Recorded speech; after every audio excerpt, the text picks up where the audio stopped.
Estamos ao vivo nesta tarde de quinta-feira em São Paulo,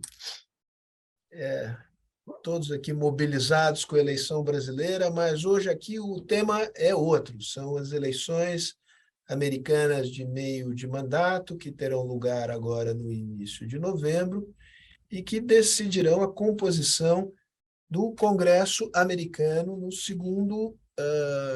na segunda metade do mandato do presidente Biden. Estão em jogo todas as cadeiras da Câmara de Deputados e 1/3 das cadeiras do Senado. Evidente que nós vamos aqui discutir um pouco quais são as tendências eleitorais, o que dizem as pesquisas, né? Embora as pesquisas atualmente devam ser interpretadas com bastante cuidado, né? No caso americano em particular, porque o voto é voluntário, essa é uma variável difícil de controlar.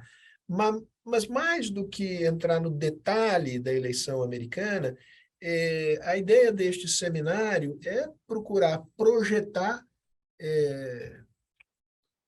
a cara, por assim dizer, do segundo mandato do presidente Biden, de olho na eleição presidencial de 2024, sabendo que lá como cá há uma situação que não é uma situação corriqueira, né? We're not living in normal times. Democracia está em xeque aqui, está em xeque lá. E as semelhanças entre a direita americana e a direita brasileira não passam despercebidas. Eu queria, antes de apresentar os nossos convidados, pedir aqui 1 minuto para mostrar as empresas que apoiam a programação anual de seminários da Fundação Fernando Henrique Cardoso. Eu queria agradecer a todas e a cada uma delas. And now I will turn to English. And first of all, let me thank you, the three of you, for making the time to be this afternoon from Washington. I guess the three of you are all in Washington, right? No, Nick is elsewhere. We don't know the whereabouts of Nick. You don't have to tell us. It's a secret, right? It's a top secret. So we have here with us Anya Prusa, who is a political scientist and a historian. She is senior director of Albright Stonebridge Group, that is a consultancy firm in Washington, based in Washington, where Anya advises clients about Latin American politics. We also have with us today Nick Zimmerman, who is Global Fellow at the Brazil Institute and a Senior Advisor at the Zach. Oh, sorry. Okay, let me start all over again. You are a Global Fellow at the Brazil Institute at the Woodrow Wilson Center for Scholars, and a senior advisor at West Exact Advisors. Nick has been a director for Brazil and the Southern Cone in the National Security Council under Obama. Is that all right so far? Or did I say something wrong about you, Anya and Nick? If I have skipped something important about your resume, please, you're free to add when I finish. Introducing Paulo Sotero, my old friend, Brazilian informal and formal Brazilian ambassador to Washington since the end of the 70s in the past century. A very well-known and respected journalist who worked for several Brazilian newspapers, was a director of the Brazilian Institute, actually the second one, and clearly one of the most productive directors of the Brazil Institute at the Woodrow Wilson Center in Washington.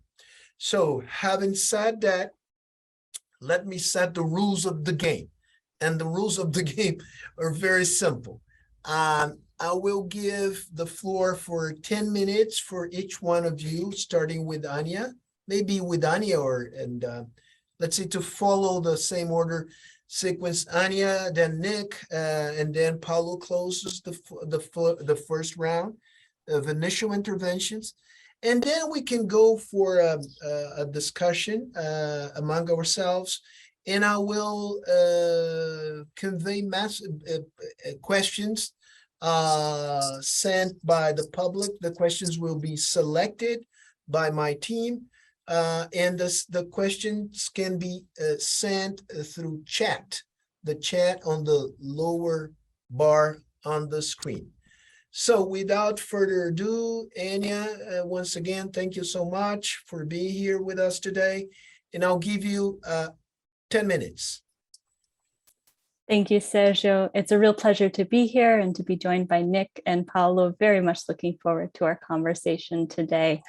I thought I would begin just by giving kind of a landscape of the political environment in the United States and some of the factors at play as we look to the midterm elections on November 8th. Of course, these elections are congressional, but there are also a number of governorships that are up on the ballot as well. And so across the board, this will really be a referendum on, the first 2 years of the Biden administration and how people are feeling about the state of the country and the state of the economy in particular. On November 8th, Americans are going to be voting for all 435 seats in the lower house, the U.S. House of Representatives, and 34 seats in the Senate out of a total of 100 seats. And these elections are not just a referendum on the past 2 years, but they are going to determine which party controls the House and the Senate for the next 2 years, with significant implications for the Biden administration's agenda going forward. I know Nick is going to go into what the implications are in a little bit more detail. So I just want to point out that Congress controls the budget in the United States. It's also responsible for approving political and judicial appointments. And so there's quite a lot that an opposition-controlled Congress or even a divided Congress can do to halt the president's agenda. Now, at the moment in the United States, the Democrats have a slim majority in the lower house. They have 224 seats. And again, that's out of 435. This majority is even slimmer in the US Senate, where Democrats have 50 seats.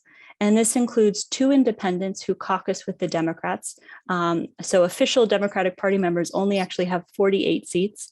And then Vice President Kamala Harris, who is also president of the Senate, serves as the tie-breaking vote.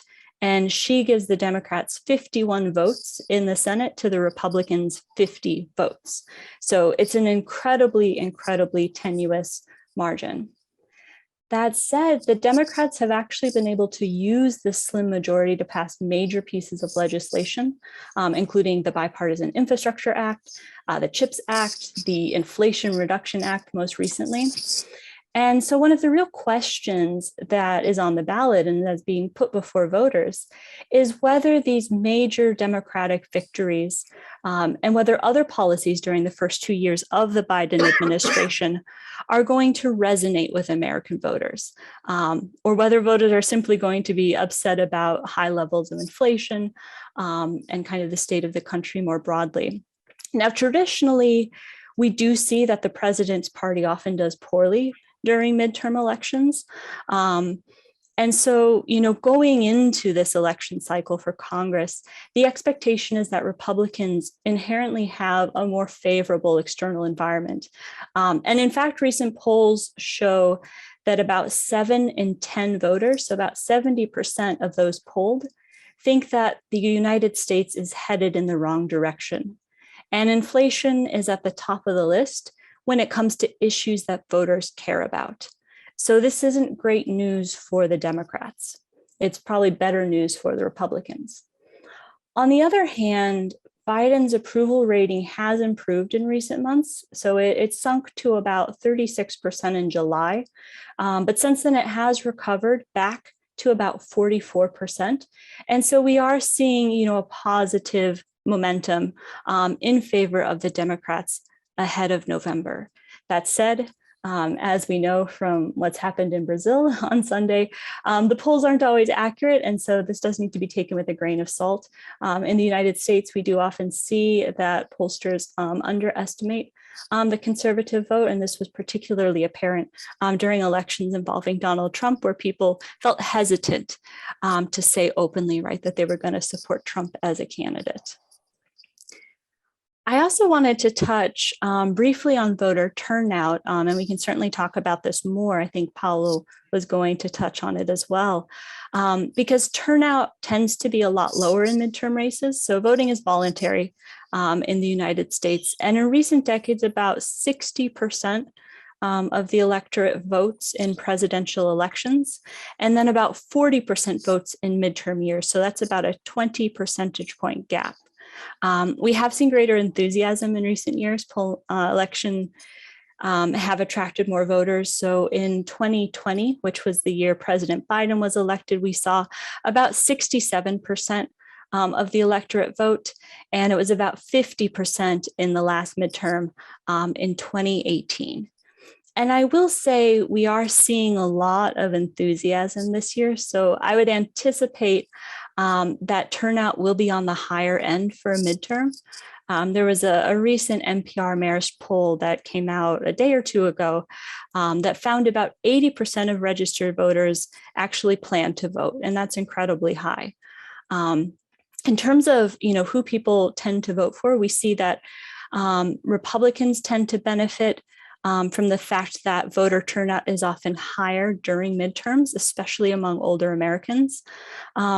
That said, there is also enthusiasm among college-educated white voters, and that demographic tends to lean Democratic. So what does this mean, right, as we look towards the elections and which party might come out ahead? At the moment, the polls suggest that Democrats are slightly favored to maintain control of the Senate. They have about a 67% chance of maintaining their seats or adding one or two additional seats to the majority. But Republicans are favored to take back the House of Representatives. And so the most likely outcome is going to be a divided Congress where Democrats control the Senate and Republicans control the House. But again, we're still 4 weeks away from the election. And so a lot could change in the coming weeks, especially given, the economic environment and I think the broader geopolitical environment as well. So I'm going to stop there and turn it back over to you, Sergio, but looking forward to discussing all of this in greater detail. Thank you so much, Anya. Thank you for your very good bird's eye view of the electoral landscape in the US. And now we turn to Nick Zimmerman for 10 more minutes. Thank you, Sergio. Paulo, I don't mean to ruin the order, Sergio, but did you want to follow Anya to talk about turnout or? Okay. No. Well, follow you. Okay. Well, it's really a privilege to be with you all today, and always a privilege to be with you, Sergio, in particular. I think it's an important topic. Obviously, tensions in Brazil have been focused elsewhere, but in my view, the elections in front of us in both countries are the most important that we have remaining. So it seems a good topic of focus. Could I just ask everyone who to mute if they haven't? Yeah, there is. Okay, well, I'll keep going. So I wanted to build off of Anya's comments a little bit and talk about some of the broader implications. Joe Biden came in with the smallest of margins, as Anya just articulated. Generally speaking, in recent modern US presidential history, even with larger majorities, a president in any given single term is only able to get through roughly 2 major pieces of legislation. Let's take Barack Obama, for example. He had 2. the Recovery Act after the 2008 crash around the world, and Obamacare, the healthcare platform. Those are the biggest elements of all of his first 4 years. I'm not saying that there weren't other little bits here and there, but the major watershed accomplishments of the first term, there are two. Trump had one. He underperformed in that way in terms of law. I'm not talking about executive action. He passed a tax cut reform. Joe Biden, despite having the skinniest of majorities, has passed at a minimum 3 pieces already in less than 2 years of watershed landmark economic legislation. Anya mentioned most of them, not all of them. She also added a couple that are smaller. If you want to take smaller scale, mid-scale legislation, we can say he's had 6 wins at a minimum. A very modest gun control, arms control bill, the CHIPS Act that Anya mentioned, which is supposed to boost the semiconductor and computer chip industry here in the United States, the COVID Recovery Act, the Inflation Reduction Act, and the Infrastructure Act, and a couple other smaller ones. It's pretty remarkable. And yet there was a narrative that I've heard in the United States and abroad, including in my most recent travels to Brazil, that Biden seemed, weak, fraco, that he started, behind the 8 ball before he even joined. And on some level, this was true. As in any country, the US society and the US economy reeled at the onset of the COVID-19 pandemic. Economic life changed fundamentally. The country had gone through the trauma of political violence before, during, and after January 6th. We had gone through 4 years of frankly, some of the most disturbing modern, political times in this country's democratic history.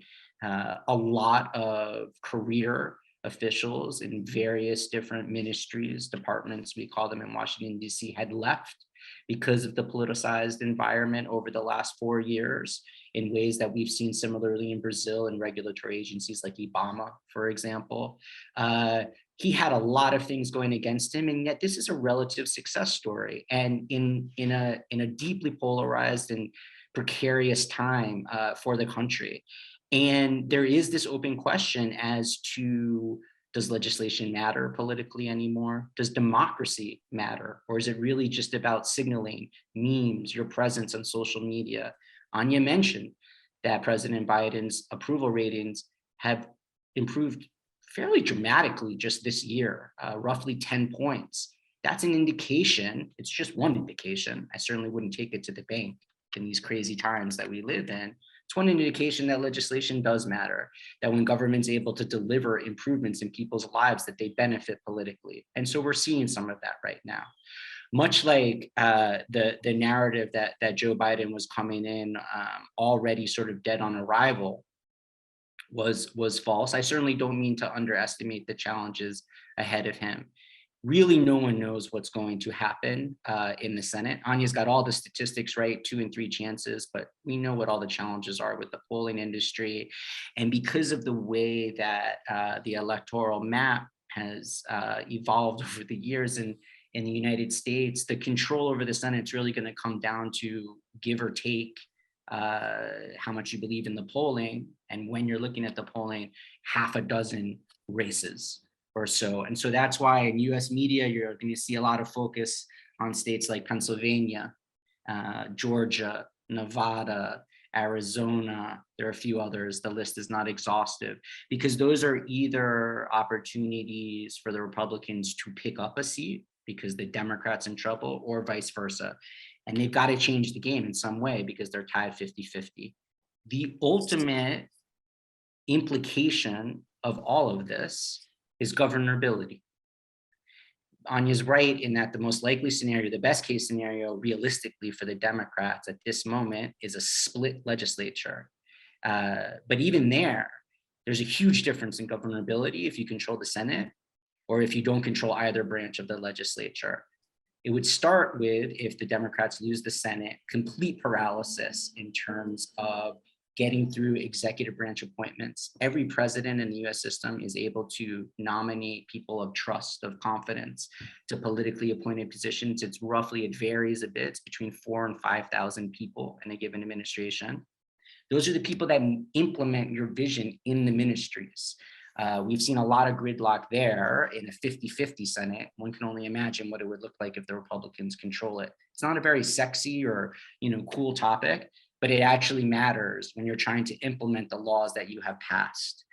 Similarly, and I know that those following politics in Brazil know this issue all too well, the judiciary in the United States is increasingly politicized. If you don't control the Senate, you can't get through your justice picks. Your judges are not going to get through, or you're going to have to compromise on those choices ideologically in a fairly profound way. Joe Biden has set a record of appointments of judges in these first 2 years. He's over 80. He's bested Trump, he's bested Obama, he's bested Reagan, but the Democrats are at a deficit in this and need more years to create more of an equilibrium in the courts, which has profound ramifications for how law and policy moves forward in this country, as we've seen. And I think this is something that Paulo is going to speak on, as we saw in the recent Supreme Court decision to overwrite 50 years of legal precedent, deny at the federal level a woman's right to choose. And so from a day-to-day governance perspective, losing both chambers will handcuff the Biden administration's ability to implement the policies it's already put into place, as well as get its people into a place to advance a forward-looking vision, and the judiciary. It also increases the possibility that the specter of an impeachment hearing could gain more momentum. I would anticipate a Republican House leaning heavily into investigations of the Biden administration's overreach in any number of alleged overreach in any number of areas, but it will die there if the Senate is in control, if the Democrats are in control of the Senate.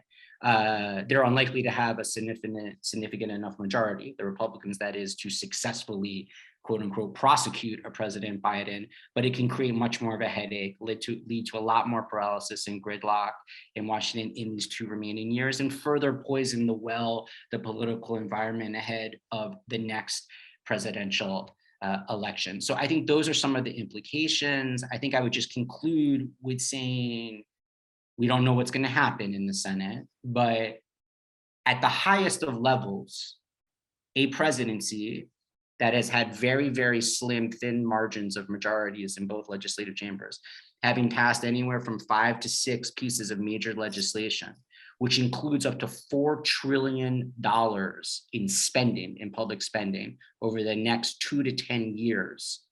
It's fine if you can't pass any more legislation for 2 years. If you lose the House and you can't pass forward-looking legislation, that's okay. You defend what you've passed, you implement it, and you promote it on the campaign trail in order to set yourself up potentially for a winning re-election narrative. But that's one thing. Another thing is if you're bogged down in investigation, scandal, and you're being brought down, your negativity ratings are being brought down ahead of said presidential cycle, which promises to be, whether former President Trump enters the race or not, quite the polarizing experience, as all of you in Brazil have been witnessing over the past year. So the stakes are quite high. I'll stop there.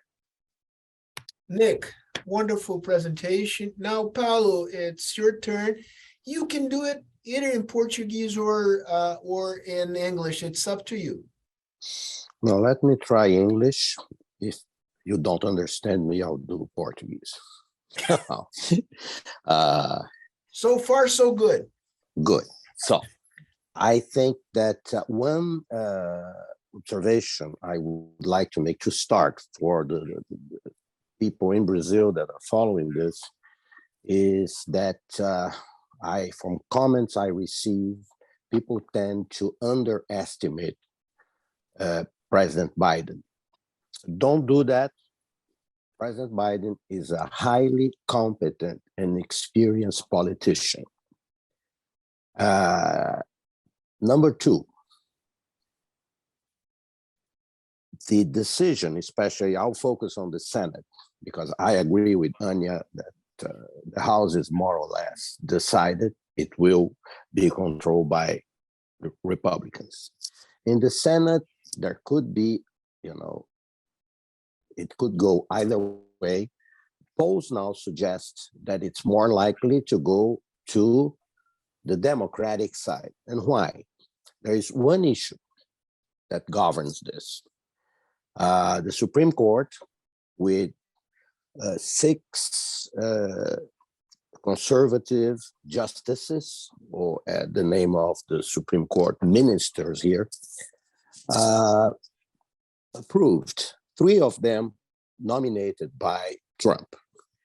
They decided to undo Roe v. Wade, which is a decision, it's basically a jurisprudence that guarantee the right of a woman to an abortion. This is 50 years ago was passed, based on the right to privacy. The right to privacy is not in the Constitution of the United States. It's a right that was built, was constructed over many, many years. And even justices in the Supreme Court on the conservative side had stated that, this is the law of the land now, and we are not going to touch that. Well, they did. They reversed, they canceled that, which women in the United States mostly considered a right, an acquired right, got used to it. And this has caused sort of a political earthquake. The repercussions of that decision in the political sphere may give the Democrats the edge they need to gain control of the Senate by 1 or 2 votes. So this is, I think there will be a major mobilization of women voters on both parties, including moderate Republican women that treasure the right to choose if they want or they want not an abortion for themselves or for their daughters. Do not underestimate this. This is a very, very central issue for this election cycle. And that's what I think Democrats are betting on. Polls suggest that women voters, female voters, will be present in the polls in large numbers. And here lies the hope of the Democratic Party that it can maintain control. By doing that, the Democratic Party, as Anya and Nick mentioned, will be able to block major initiatives of the very conservative Republican Party, and they will be able to make nominations of senior people in the administration, of ambassadors, etc., etc. So who controls the Senate is very, very important. One other factor that I believe will sort of frame this was presented by no other than Mitch McConnell, a senator from the state of Kentucky, a former leader of the Senate, of the Republican Party in the Senate. He was the leading figure there. And obviously, he is very anxious to have a majority in the Senate, because then he becomes the controlling voice in that chamber. Mitch McConnell, a very experienced politician, said publicly that the quality of the candidates is a fundamental factor in the decision of voters about the Senate. It's very interesting that he says that, because he raised a question about the quality of the Republican candidates for the Senate in 2, 3, 4, 5 states. This has been a major topic of conversation, and the Republicans may very well lose control of states like Pennsylvania, of states like Georgia, of states like Nevada. Some Democrats are pretty upbeat about this possibility. One more factor, and I will close here, the presence of former President Donald Trump in the race. President Trump is a very forceful campaigner, but some candidates for the Republican Party not always appreciate that, because he may alienate more voters than he attracts. Nobody knows. President Donald Trump is under now, well, let's say an investigation by the Biden Justice Department for a series of crimes that he may have committed as president, and not only related to the insurrection of January 6th of last year, but he has become in certain areas a problem for his own party. So much so that you have already governors and others, testing the waters for the election, the presidential election of 2024. So those are the factors. We do not know. I obviously, I live in a very liberal state, the state of Maryland. Actually, none of us, Sergio, live in Washington, D.C. I live in Maryland, Anya lives in Virginia, and Nick is in New York. This state is quite liberal, although we have now a Republican governor, but it's a very liberal Republican governor. And the idea is to, mobilize. Both sides will do that, and we'll see what happens. The election is not like Brazil, where certain candidates said that the system had flaws, etc. Well, the system here really is pretty precarious. The electoral voting system, because it's totally decentralized, and unlike Brazil. Actually, be proud of our electoral system in Brazil, and because it was very well put together and has resisted every test it was submitted to. And that's it. I agree with those polls that says that the Democrats will have a slim majority in the Senate. But I agree with that, not because I know anything in particular, because I want that to happen, to be very honest with you. So I conclude here. Paulo, there's an important, just to tie your remarks and Anya's remarks. I agree that the Supreme Court's decision, which is called the Dobbs decision, is a huge motivating factor. But just for our audience, to be precise, there is an old maxim, an old adage, Anya alluded to it, but the more people vote in the United States during a presidential election, the better for Democrats. The more people vote in midterms, the better for Republicans.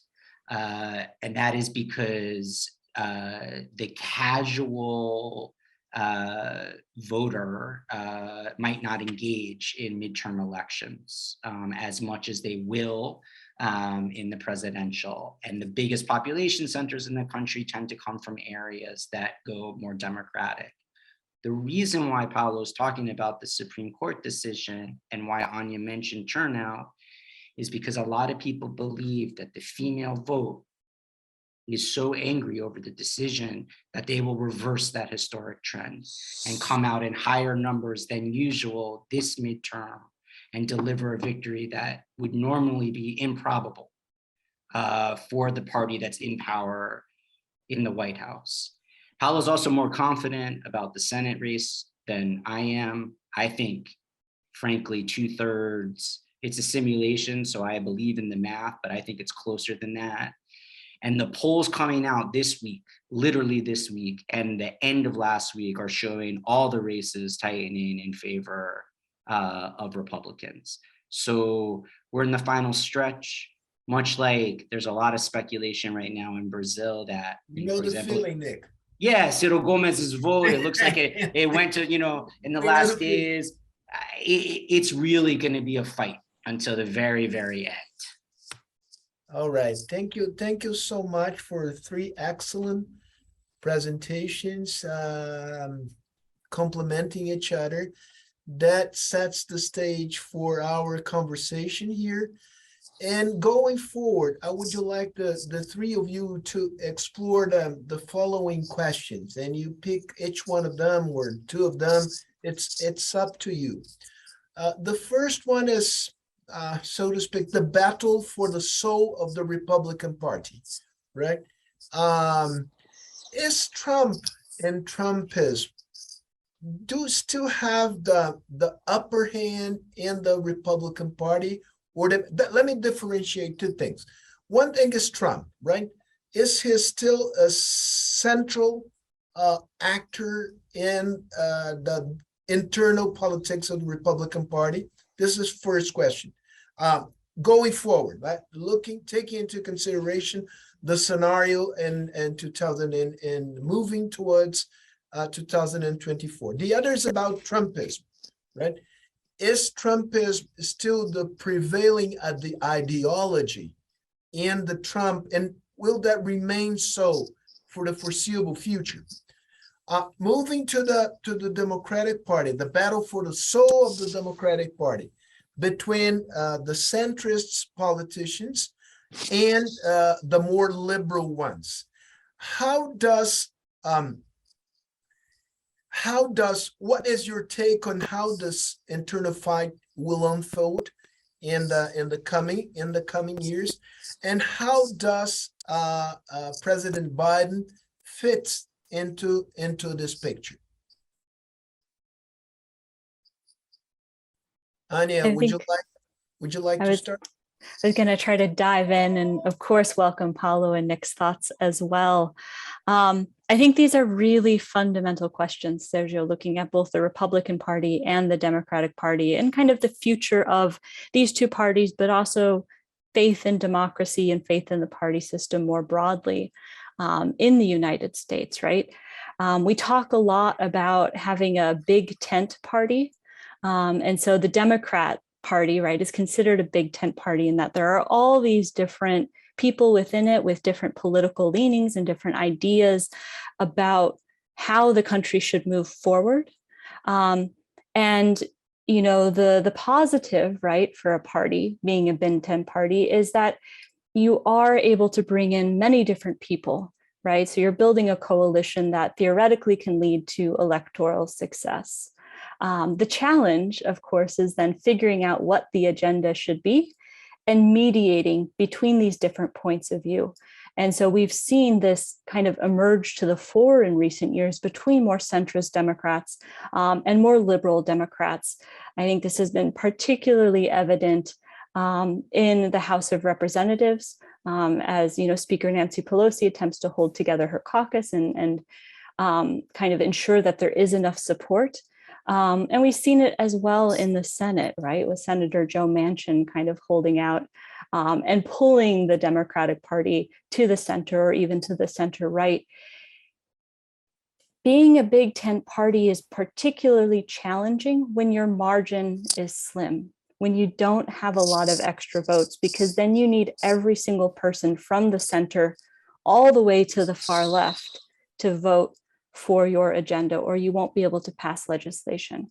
And so that has certainly been a complication, right, for Democrats during the first 2 years of the Biden administration. And I think to Nick's point, it is kind of a testament to the political will within the Democratic Party and to, the work that the Biden administration has done, that they have been able to pass so much legislation. On the Republican side, I would argue that they are no longer a big tent party, that Trump in many ways captured the Republican Party. And although Trump himself may be less influential going forward, particularly if he doesn't get the nod in 2024, but I would argue that Trumpism as a political style is very much here to stay, because we are seeing, candidates across the country adopting similar rhetoric, similar political strategy. And some of these candidates are thinking about running against Trump, right, for the 2024 Republican nomination for president.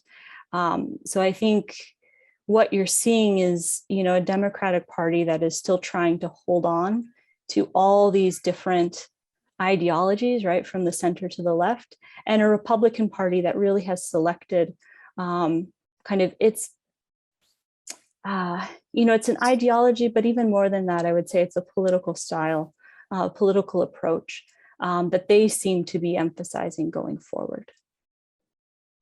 Thank you. Before handing it to you, Nick, I would like to ask permission for all of you, because I didn't have lunch properly, so I need to eat a sandwich while you speak. Americans can understand that better than Brazilians. The thing is, I'm starving, so it's your turn. I'll start to eating a sandwich. I promise to be as polite as I can. Fome zero. Yeah. Fome zero. I agree with everything that Anya just said, but I wanted to put it in a little bit of historical perspective. Well into the 20th century in the United States, there was I wouldn't say it was extremely competitive, but there was a National Socialist Party. There was a Nationalist Communist Party. There was a wide array of political discourse. And a lot of that changed, obviously, during World War II and the Cold War.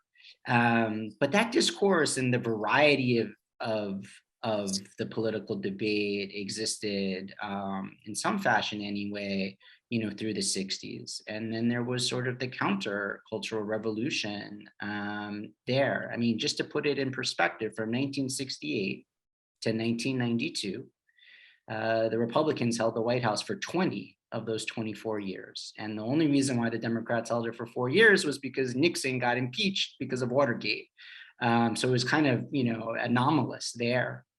The Democrat who was elected, who ended that 24-year streak, nowadays would almost be considered, in terms of policy, I'm just talking in terms of policy, and it's not fair to move eras, but Bill Clinton, many would consider him in the Democratic Party of today, if he were proposing the same legislation, to be a Republican. Even Barack Obama is considered to be a centrist along this spectrum. And so, to Anya's point about the Big Ten, when people of my generation and Anya's generation, this sort of really basically post-Cold War generation, we did not know what it was like to have a true center-left, whatever you want to call it, of national relevance. Some of this, I think, is us returning to our roots in that way, where the Republicans have had a far right wing, right? And then a more moderate, free trade, right, neoliberal party. But the Democrats had lost a lot of that space. So the whole conversation had shifted center right. Now, when you see a Bernie Sanders being a vocal leader, Representative Ocasio-Cortez, we see the Democrats gaining some of that space back.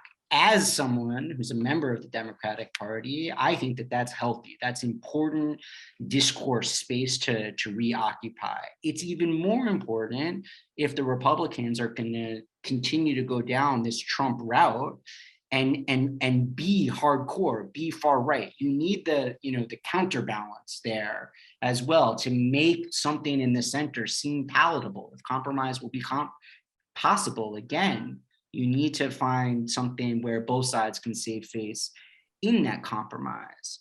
And with that comes natural tensions. The Democratic Party has become the big tent party. But to Anya's point, it feels like that's the only way for it to survive.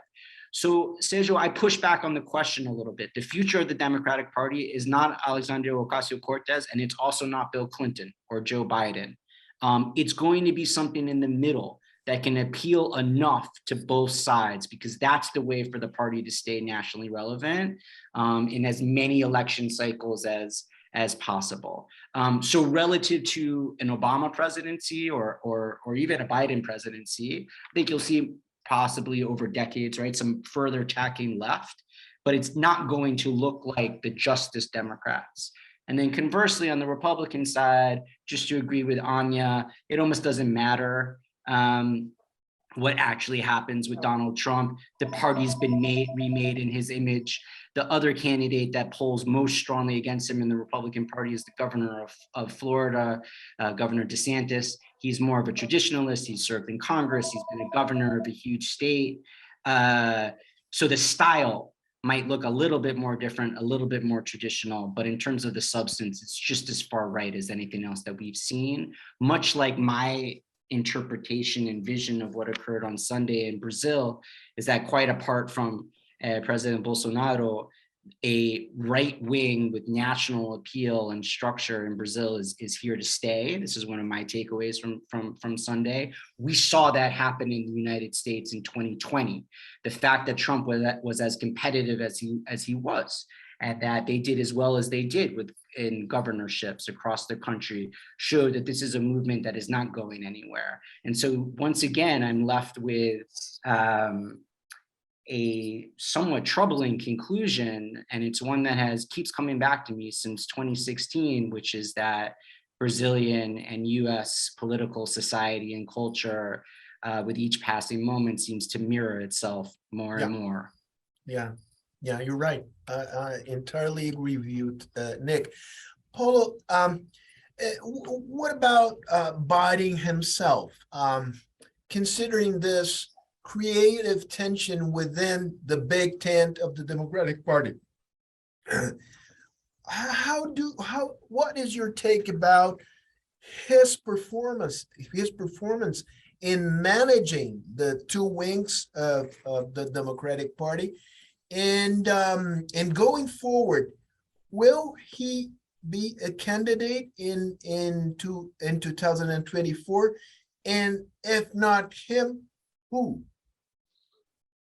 Well, Sergio, I believe that President Biden will run in 2024.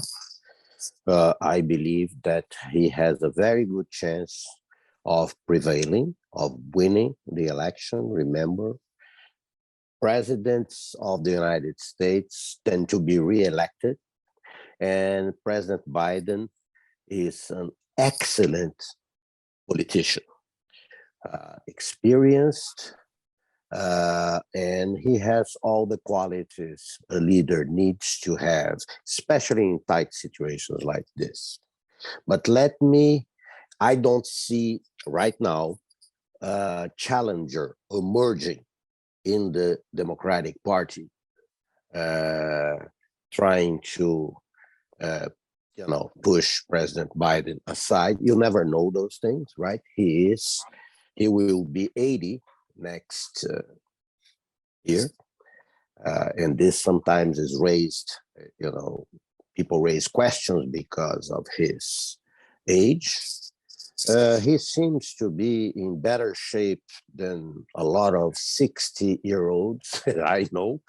And therefore, I believe, but again, not only because the evidence is that he is going to run, I don't think that he will face a break in his party. He will lead, etc. On the other side, when you ask the question about the soul of the Republican Party, I think the Republican Party lost its soul. The Republican Party used to be a center-right party, guided by some principles in the economy, in foreign policy, etc. That's no longer true. It looks like a party from a banana republic because it follows the leader, which is Donald Trump. Especially senators and congressmen from the Republican Party do not have the courage to challenge Trump, the ultimate populist leader. And, I think it's a party that out of power would destroy itself very quickly. There would be a fight for positions, etc. I think the Republican Party has lost a lot of respect in the United States. And when you compare the two, etc., polls suggest that, yes, the Republican Party is in some sort of decline. We shall see. I believe it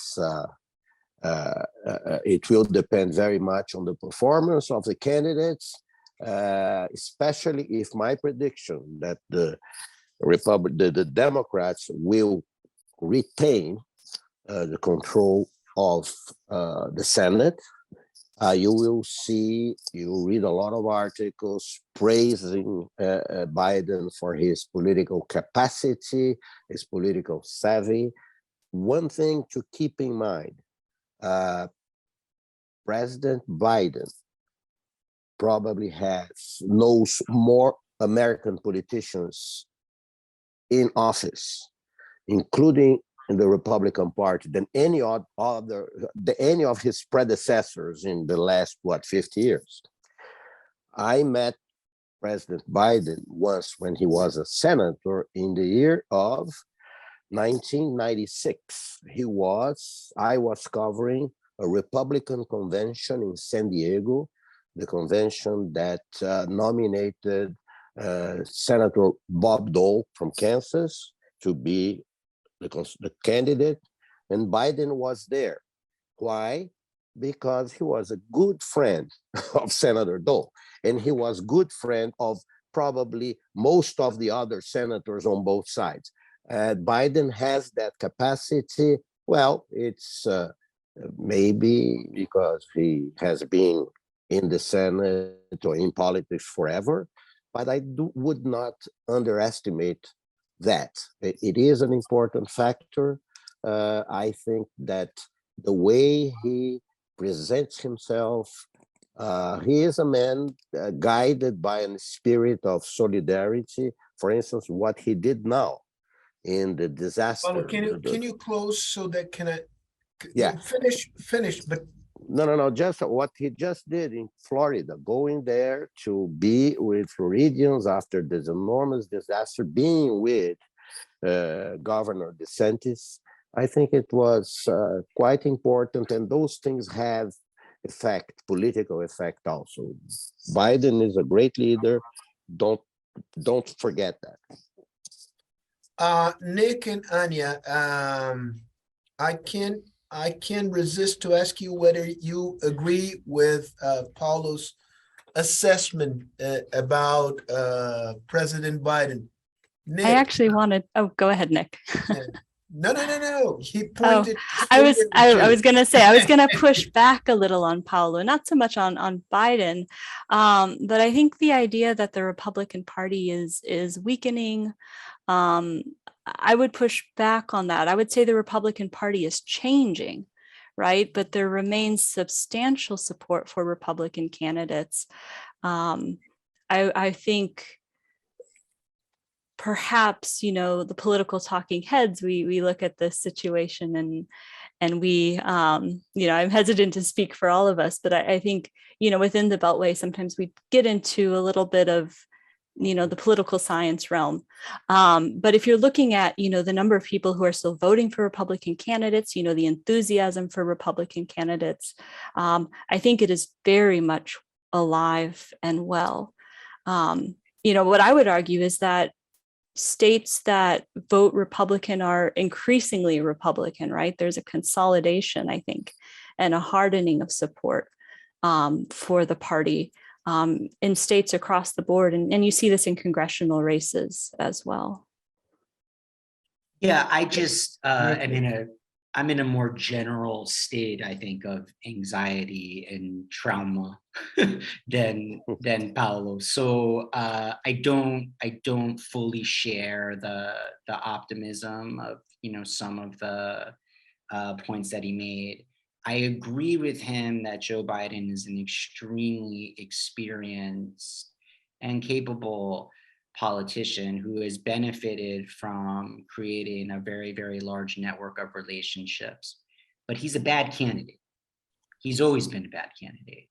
I mean, this is a guy who's had a number of failed presidential runs, who has a reputation for stumbling over his words. This is not Reagan. This is not Kennedy. This is not Obama, right? We're not talking about a grand orator here. And he almost didn't make it out of the primary in 2020.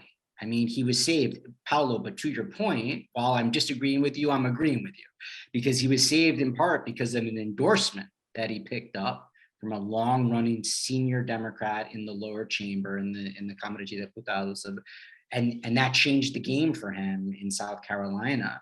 Mm-hmm. But my point here is that the country's highly polarized. It's going to be a tight race, almost irrespective of who the candidates are, because of how polarized the country is.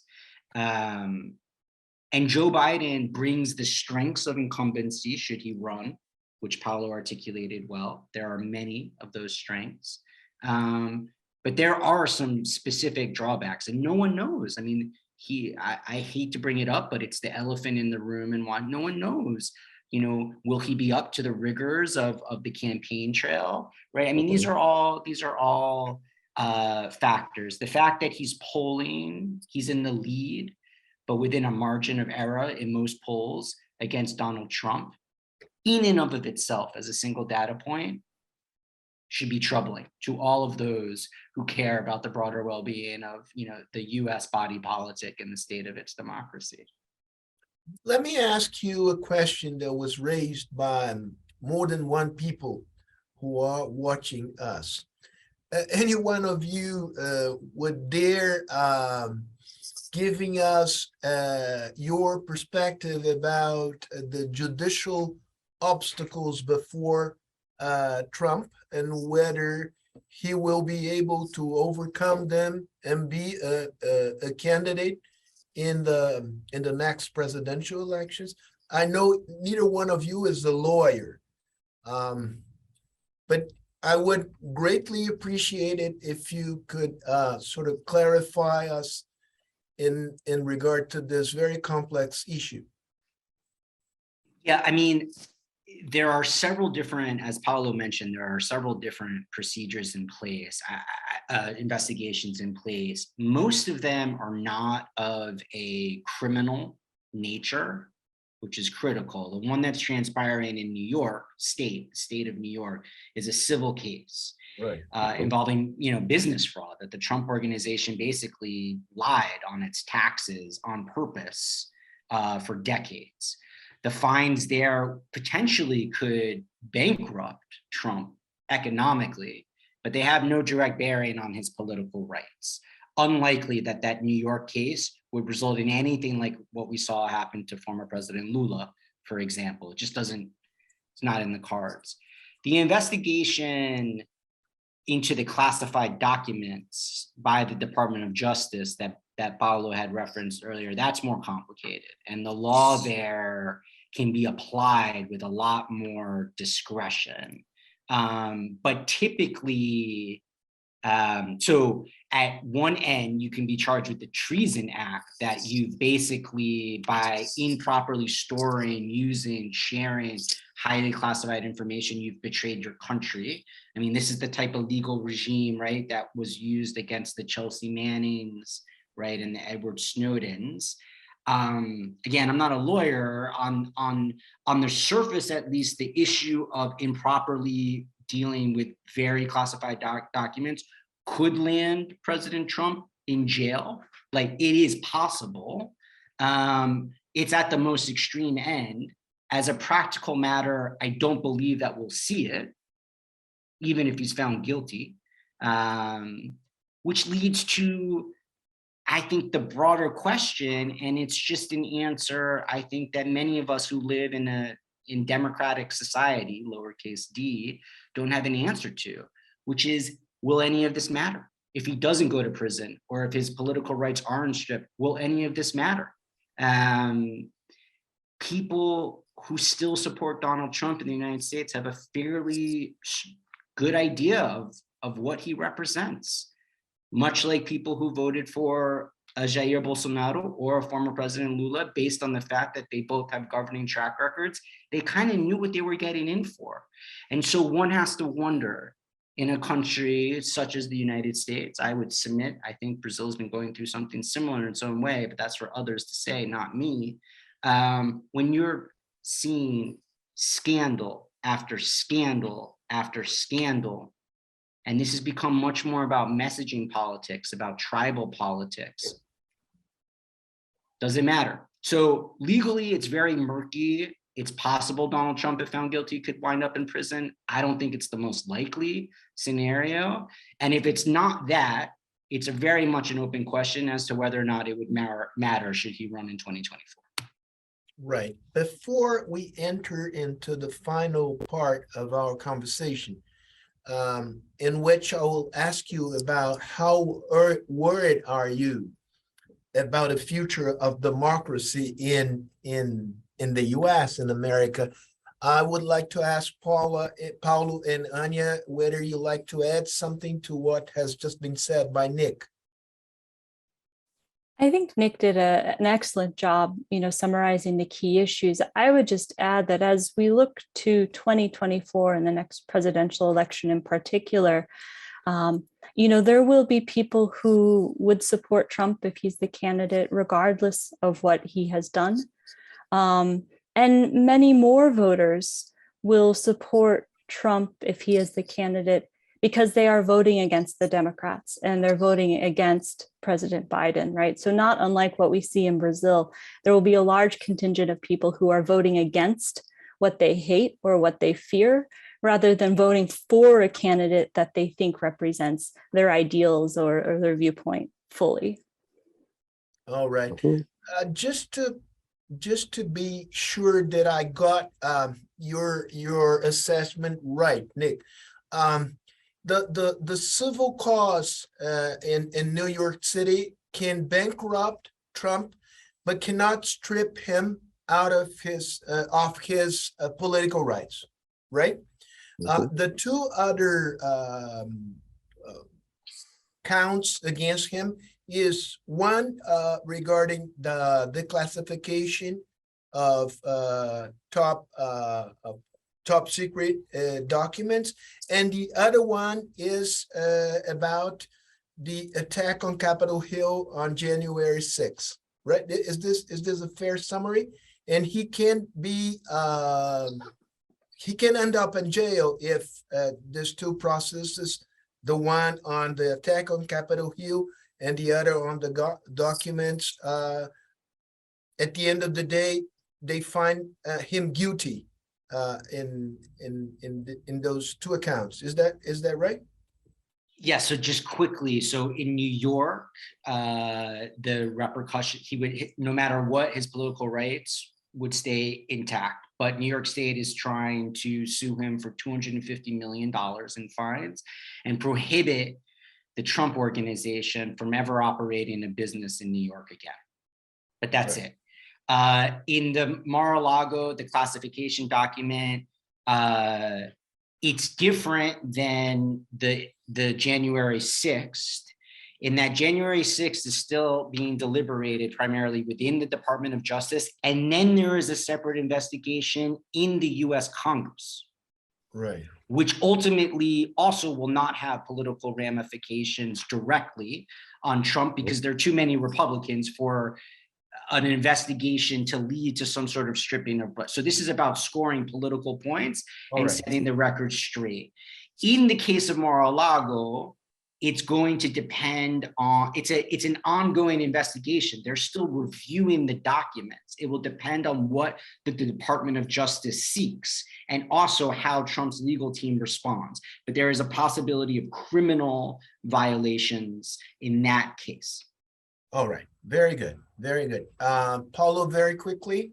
Yeah, remember that the Justice Department can bring a criminal case against former President Trump if it finds that enough evidence has been produced that he committed crimes. And obviously we know that this business of keeping documents, government documents,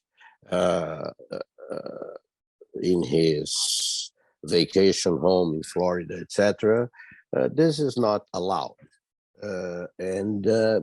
Whether and other things that are being investigated. So whether this would be enough for the Justice Department to bring a criminal case against Trump, it doesn't seem obvious, but it is there. It is a possibility. All right. So final question for each one of you. And the question, let me repeat it again. How worried you are about the future of democracy in the US? Who wants to go first? Anya? Being put on the hot seat, I can see neither Paulo nor Nick wants to go first on this one. But, I mean, you can oblige them. No, to I'm talk happy. I'm more than glad to help you in that regard. I think there are some genuine causes for concern. But I think also that, there is some cause for optimism, right? And so, when I'm looking at the election, where are the causes for concern, right? I think the fact that we see changes to voting rights and voting eligibility at the state level in certain states, that there has been an effort to make it more difficult to vote, right? In the name of trying to increase voter security, trying to prevent election fraud, which have not been problems, right? So there has been a lot of misinformation and I would say disinformation, right? Deliberate spreading of false information surrounding the security of American elections. And so there is a large share of the population, especially, among Republican voters, who do believe that voter fraud happens or it is a real threat. And so that is, a concern. And I think tied to that, we've seen threats made against election officials at the local level in the United States. And that is also concerning going forward because it could have a chilling effect, right, on people's willingness to be poll monitors, to staff elections. And this is really fundamental work in any democracy. I also think that, the growing polarization that we're seeing at the national level and across the board in the United States, and this isn't true only in the United States, right? We're seeing it in Brazil and around the world. But polarization means it's harder for the sides to talk to each other. And so you end up fighting over a lot of issues rather than trying to seek common ground. And that makes governance incredibly difficult, to some of the points that Nick made earlier. And when government isn't responsive to the needs and demands of the voters, that's only going to drive polarization further. And I think give additional fuel, to people who are on the far right or the far left. And that just adds to these challenges. Where do I see optimism? I think the fact that people are engaged in political issues, the fact that people seem willing to go out and vote, and we're having some of these conversations as difficult as they are, that's also fundamental to democracy. And so I think the more that people can try to talk and engage within the civic realm, the stronger we will be as a country. So some concerns, but I think, you know, there is still a lot of space to continue this, you know, project of strengthening U.S. democracy. Thank you so much, Anya. Now, Paulo has raised his finger. You Yes, have sir. the floor. Now, as I see in the chat here something saying who is what, if Anya is American, if I am Brazil, Paulo is Brasileiro. I mean, that doesn't matter. I mean, this It is doesn't matter, but let me clarify to this person that I am both. Okay, I was born in Brazil, and I'm a naturalized citizen of the United States for the past 12 years, and I'm very proud that I am a father of 4 Brazilian and American citizens, and a grandfather of 6, soon to be 7. They are, most of them are American, but in the end they will all be will also be Brazilian. I used to remember Mark Twain. Don't argue. Yes, but it really I used to make a joke, which I made in many places in Washington, about and I wrote a piece about this also, about the Brazilianization of America, in the bad sense, okay?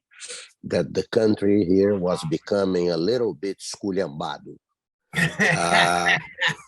And it is a subject of concern because, you know, when I look at the future, I am 72, I am thinking about my kids and my grandkids and my younger friends like Nick and Anya.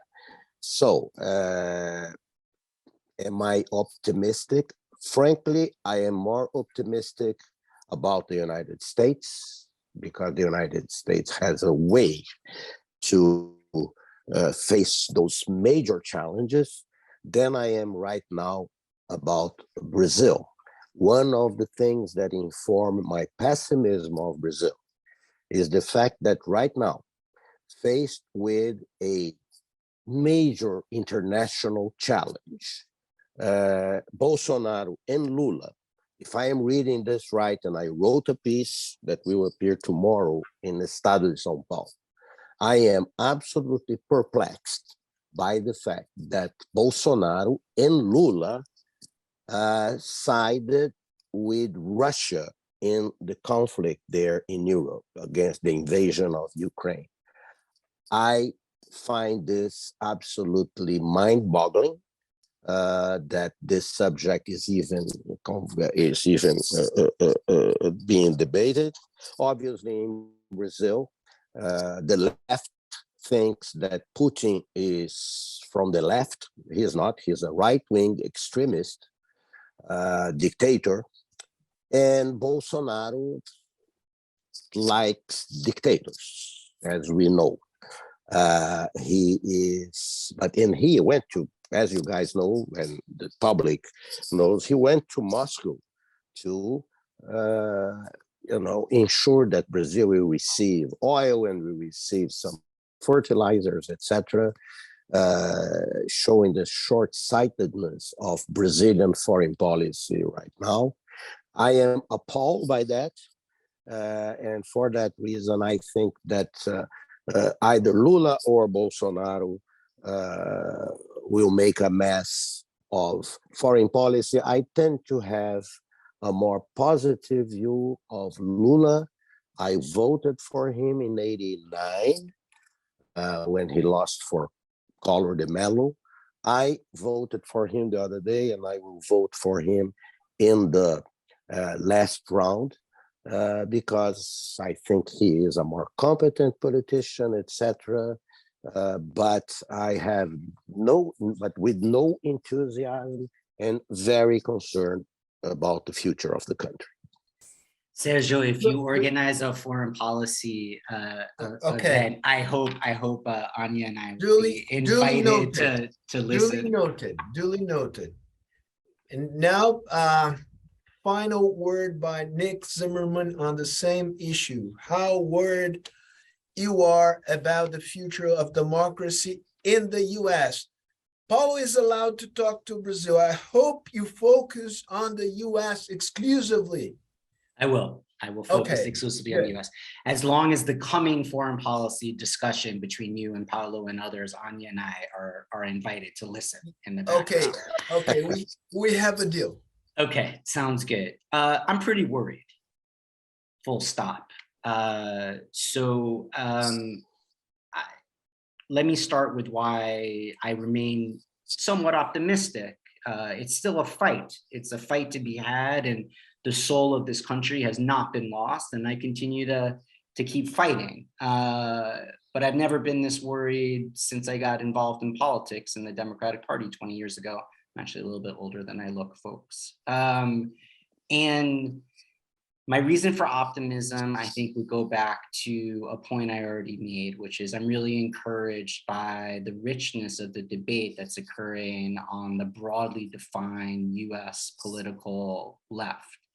I think it's really amazing that the party is led by someone of the age and the era of Joe Biden, and is also the party of Alexandria Ocasio-Cortez. I think that that's an advantage that will yield benefits over time. I think it shows some demographics that my party, in this case, the Democratic Party, is more in tune with where the country is going. But it's also just a richness of debate that I think was lacking at the height of the Cold War in the United States. On the other hand, I feel, I'm sorry for the light that's coming in. It's the late afternoon sun in New York City, and It's beautiful. There's nowhere I can escape to. But I guess my chubby cheeks now are even more highlighted for the. No, you look great. But the United States is on some level fundamentally living in a post-truth world. We don't really talk to each other anymore. Trump and Trumpistas and conservatives talk on Telegram and Truth Social and Fox News, and people like Anya and Paulo and myself are, in the New Yorks and Washington, D.C.s, and I frequently just find that political discourse is defined by people talking past each other. I mean, if you can't agree on even a very basic set of facts, it's hard to build together as a society, much less as a sort of a political body. I don't think that is a challenge that's uniquely US in any way, but I do think we're at the tip of the spear. Thank you, the three of you, for this excellent conversation. Let's keep the conversation going, because the more I learn about the US, the more I come to the conclusion that the similarities between the two countries, Brazil and the US, are getting stronger by the day, right? I just received a bunch of American students here, and we had a talk. It was so easy to explain to them Brazilian politics, because with some adjustments, we were talking about absolutely the same thing, right? And this is worrisome on the one hand, fascinating on the other. I'm a half full glass kind of guy. So let's remain optimist and engaged. Realistically, right? It's been a pleasure. Thank you so much for all of you, and the permission for eating my sandwich.